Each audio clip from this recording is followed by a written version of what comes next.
Hi everyone, in front of me I've got ZTE Nubia RedMagic 11R, and let me share with you how to change the screen timeout on this device.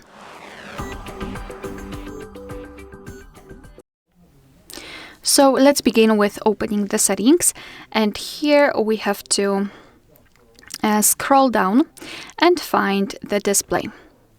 Then let's scroll a little bit and find screen timeout. And here we've got some options from which we can choose. At the top we've got relatively short options, and at the bottom the longest, which is 10 minutes. So all you have to do is to tap on the option like to use. I'll pick maybe 10 minutes. It is immediately marked, and after a green bug you can see that it is notified right here, which means that from now on, after 10 minutes of an activity, this device will black out.